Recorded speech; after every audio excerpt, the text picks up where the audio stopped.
আসসালামু আলাইকুম। I news বাংলার আন্তর্জাতিক সংবাদে স্বাগতম। ক্ষেপণাস্ত্র শক্তিকে এগিয়ে নেওয়ার জন্য সর্বোচ্চ অগ্রাধিকার পাচ্ছে বলছে ইরান। জেনেভায় বৈঠকে বসবেন বাইডেন এবং পুতিন। পরাজয়ের পর হামাস নেতাকে হত্যার হুমকি দিল ইসরায়েল। ইরানের চূড়ান্ত প্রেসিডেন্ট প্রার্থী 7 জন, বাদ পড়লেন সংস্কারপন্থীরা। আল আকসা রক্ষায় 28 বার গ্রেফতার হন এক কোরআন শিক্ষিকা। আটকে পড়া প্রবাসীদের ইকামা এবং ভিসার মেয়াদ বাড়ালো সৌদি আরব। যুদ্ধবিরতির মধ্যে আল আকসায় ইহুদিদের প্রবেশ নিষিদ্ধের শর্ত থাকতে হবে বলছে ফিলিস্তিন। যুদ্ধবিরতি নিয়ে হামাসকে নেতানিয়াহুর হুমকি। এবং ইসরায়েলে হামলা চালাতে সেই প্লেনে বোমা রেখেছিল হামাস বলছে বেলারুশ। আপডেট আন্তর্জাতিক সংবাদ পেতে চ্যানেলটি সাবস্ক্রাইব করে বেল আইকনে ক্লিক করুন। আমাদের ভিডিওতে লাইক দিয়ে আপনার মতামত জানান। ইসলামী প্রজাতন্ত্র ইরানের প্রতিরক্ষা মন্ত্রী ব্রিগেডিয়ার জেনারেল আমির হাতামি বলেছেন, দেশের ক্ষেপণাস্ত্র শক্তিকে এগিয়ে নেওয়ার বিষয়টিকে সর্বোচ্চ অগ্রাধিকার দিচ্ছে তার মন্ত্রণালয়। ইরানের জাতীয় নিরাপত্তা এবং পররাষ্ট্রনীতি বিষয়ক সংসদীয় কমিটির সদস্যদের সঙ্গে মঙ্গলবার রাজধানী তেহরানে এক বৈঠকে এ মন্তব্য করেন জেনারেল আমির হাতামি। ইরানের প্রতিরক্ষা মন্ত্রণালয়ের পক্ষ থেকে দেশের সামরিক খাতে অর্জিত সাফল্য নিয়ে আয়োজিত এক প্রদর্শনী ঘুরে দেখার পর জাতীয় নিরাপত্তা এবং পররাষ্ট্রনীতি বিষয়ক সংসদীয় কমিটির সদস্যদের সঙ্গে মন্ত্রীর বৈঠক হয়। জেনারেল হাতামি জানান, ভূমি থেকে ভূমিতে নিক্ষেপণযোগ্য ক্ষেপণাস্ত্র তৈরির ক্ষেত্রে দেশের ক্ষেপণাস্ত্র শিল্প বিরাট সাফল্য অর্জন করেছে। এছাড়া ট্যাঙ্ক এবং সাঁজোয়া যান বিধ্বংসী রকেট তৈরিতেও ইরান বড় রকমের সফলতা পেয়েছে। এতে দেশের স্থল যুদ্ধের শক্তি বেড়েছে অনেক গুণ। সাম্প্রতিক বছরগুলোতে ইরান ক্ষেপণাস্ত্র উৎপাদনের স্থাপনাগুলোকে উন্নত করেছে এবং শত্রুদের বিরুদ্ধে ক্ষেপণাস্ত্র মোতায়েন করেছে। এছাড়া 2020 সালের জানুয়ারি মাসে ইরানি সামরিক বাহিনী ইরাকে মার্কিন নিয়ন্ত্রিত দুটি ঘাঁটিতে সফলভাবে ক্ষেপণাস্ত্র হামলা চালায়। মার্কিন প্রেসিডেন্ট জো বাইডেন এবং রুশ প্রেসিডেন্ট ভ্লাদিমির পুতিন সুইজারল্যান্ডের জেনেভায় 16 জুন বৈঠকে বসবেন। মঙ্গলবার হোয়াইট হাউস এবং ক্রেমলিনের পক্ষ থেকে দুই নেতার বৈঠকের বিষয়টি নিশ্চিত করা হয়েছে। রাশিয়ার বিরুদ্ধে যুক্তরাষ্ট্রের নির্বাচনে হস্তক্ষেপ, সাইবার হামলা, মানবাধিকার লঙ্ঘন এবং ইউক্রেন নিয়ে উভয় দেশের বিরোধের মধ্যে দুই নেতা মিলিত হবেন। এই মাসের শুরুতে রয়টার্স এক প্রতিবেদনে জানিয়েছিল, বৈঠক নিয়ে রুশ এবং মার্কিন প্রশাসনের খুব বেশি প্রত্যাশা নেই।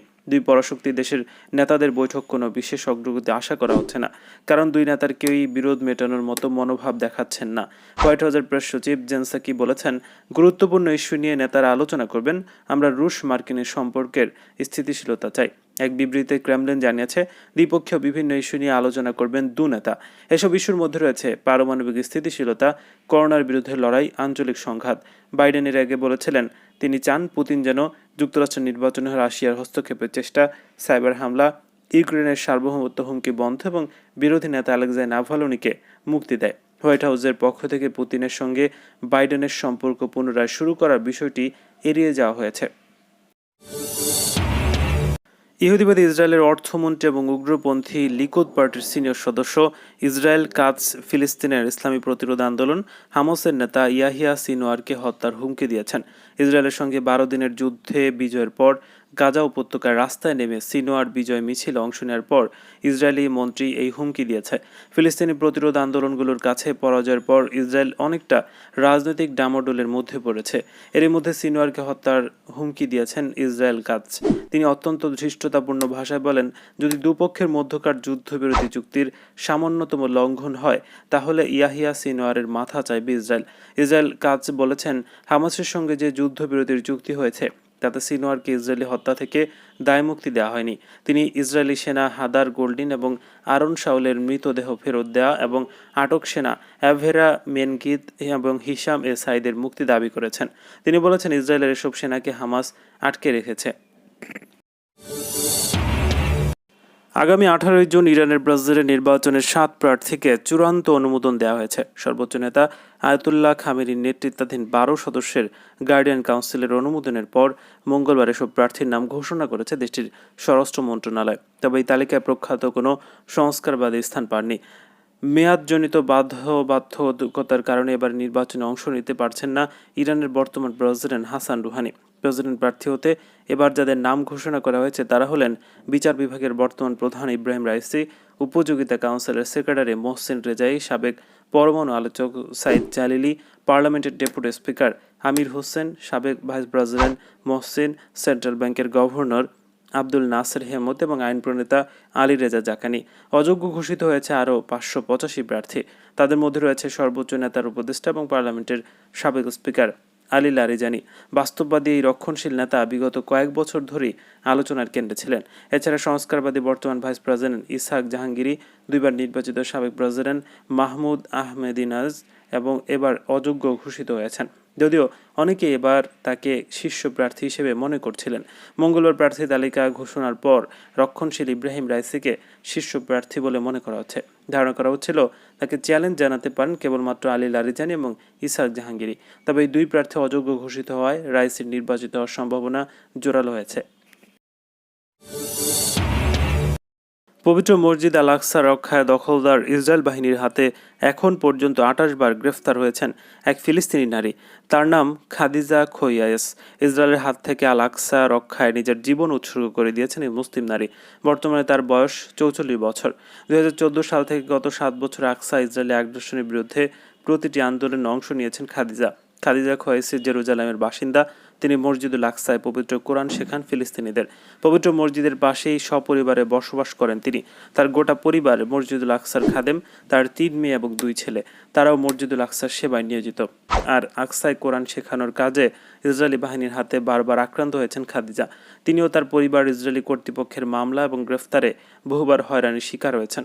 2014 সাল থেকে পর্যন্ত গত 7 বছরে বিভিন্ন সময় ইসরায়েলি বাহিনীর হাতে 28 বার গ্রেফতার হন তিনি। তবুও ভীত নন খাদিজা। কোরআন শিক্ষাসহ আকসায় ইসরায়েলি আগ্রাসনের বিরুদ্ধে লড়াই চালিয়ে যাচ্ছেন নিয়মিত। তবে একবার গ্রেফতারের পর অনেকটা মুষড়ে পড়েছিলেন খাদিজা, অঝরে কেঁদেছিলেন। 2017 সালের ঘটনা সেটি। মসজিদে আকসায় ইসরায়েলি ইহুদিদের প্রবেশে বাধা দেওয়ার অভিযোগে সেবার গ্রেফতার হন তিনি। সে সময় ইসরায়েলি আদালত তাকে 23 দিনের জেল দেয়। বিষয়টি খাদিজার জন্য সাধারণ ব্যাপার ছিল, কিন্তু সেবার বর্বর ইসরায়েলি সেনারা তার হিজাব এবং ওভারকোট খুলে ফেলে। আদালত তাকে হিজাব এবং নামাজ পড়তে প্রয়োজনীয় পোশাক ব্যবহারের অনুমতি দেয়নি। এতে কেঁদে ফেলেন খাদিজা। সপরিবার ইসরায়েলি সেনাদের দ্বারা বারবার গ্রেফতার হন। নির্যাতিত হওয়া নিত্যদিনের ঘটনা খাদিজার জন্য। তবুও বাইতুল আকসায় রক্ষা এবং এর সেবা এক পা পিছপা হননি এই মহিয়সী নারী।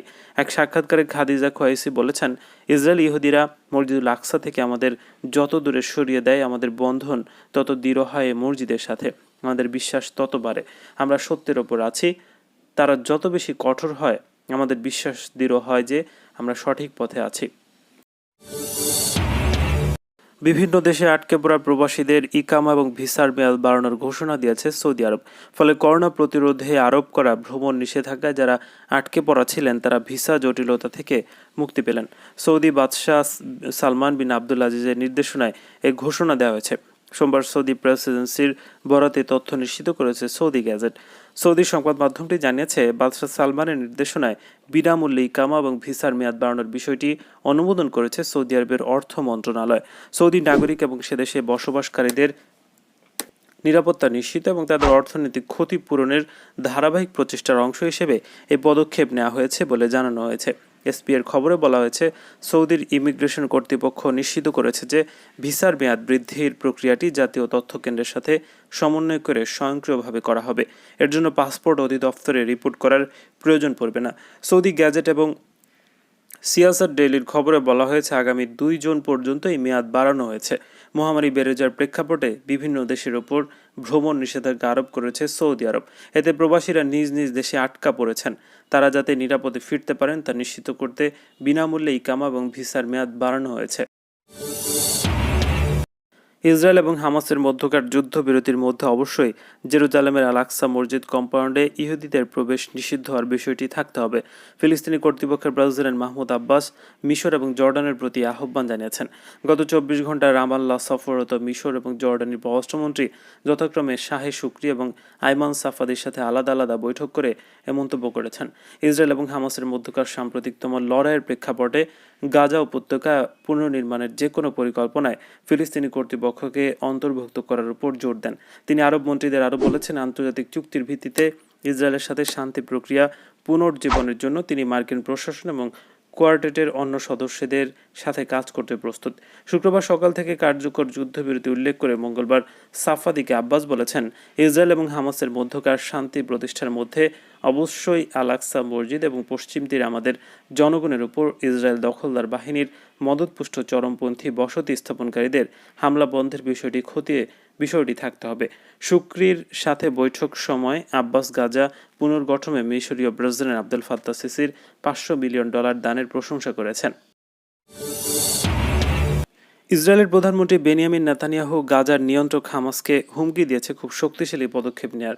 তিনি বলেছেন, হামাস যদি যুদ্ধবিরতি চুক্তি লঙ্ঘন করে তাহলে এই পদক্ষেপ নেবে ইসরায়েল। পশ্চিম জেরুজালেমের মঙ্গলবার মার্কিন পররাষ্ট্রমন্ত্রী অ্যান্থনি ব্লিংকেনের সঙ্গে যৌথ সংবাদ সম্মেলনে একথা বলেছেন নেতানিয়াহু। প্রাথমিক যুদ্ধবিরতি চুক্তিকে আরও শক্তিশালী করার লক্ষ্যে গাজা এবং ইসরায়েল সফরে রয়েছেন ব্লিংকেন। ইসরায়েলের নিজেদের রক্ষার অধিকারকে সমর্থন জানানোর কারণে যুক্তরাষ্ট্রকে ধন্যবাদ দিয়েছেন নেতানিয়াহু। গাজায় টানা 11 দিন ইসরায়েলি বোমা বর্ষণ এবং বিমান হামলার পর মিশরের উদ্যোগে যুদ্ধবিরতিতে সম্মত হয় সংঘাতে লিপ্ত উভয় পক্ষ। এই সংঘর্ষে অন্তত 248 জন ফিলিস্তিনি নিহত হয়েছে। এদের মধ্যে 66 শিশু রয়েছে।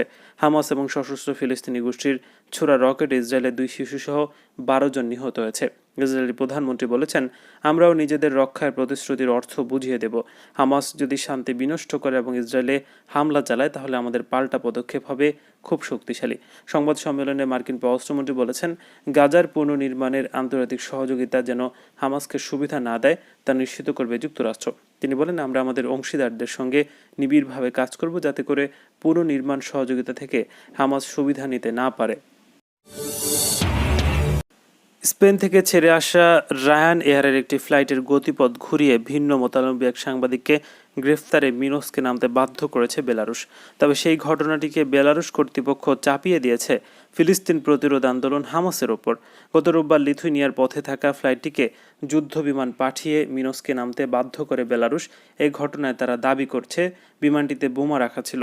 তবে মিনস্কের বিমানবন্দরে ফ্লাইটটি তল্লাশির পর কোনো বোমা খুঁজে পাওয়া যায়নি। পুলিশ ফ্লাইট থেকে 26 বছর বয়সী সাংবাদিক রোমান প্রোতেশেভিচকে আটক করে। বেলারুশ কর্তৃপক্ষ দাবি করছে তারা হুমকি পেয়েছিল যে হামাস ফ্লাইটটিতে বোমা রেখেছিল ইসরায়েলে হামলার জন্য। যাত্রীবাহী ফ্লাইট ঘুরিয়ে নিজেদের রাজধানীতে নামাতে বেলারুশের যুদ্ধবিমান পাঠানোর ঘটনাকে রাষ্ট্রীয় দস্যুতা বলে বর্ণনা করেছে ইউরোপীয় ইউনিয়নের এক নেতা। এমন ঘটনায় স্তম্ভিত পশ্চিমা দেশগুলো বেলারুশের উপর নতুন করে আরও নিষেধাজ্ঞা দেওয়ার প্রস্তুতি নিচ্ছে। এদিকে এক টুইটে হামাসের জ্যেষ্ঠ নেতা মুসা আবু মারজুক বলেছেন, বেলারুশের পরিবহন মন্ত্রীর এমন অভিযোগ ভিত্তিহীন এবং অযৌক্তিক। তিনি বলেছেন, হামাস গঠনের শুরু থেকে বিশেষভাবে ইসরায়েলের দখলদারিত্বের বিরুদ্ধে যুদ্ধ করছে। সম্প্রতি হামাস এবং ইসরায়েলি বাহিনীর সংঘাতে কমপক্ষে 253 ফিলিস্তিনি নাগরিক প্রাণ হারিয়েছে।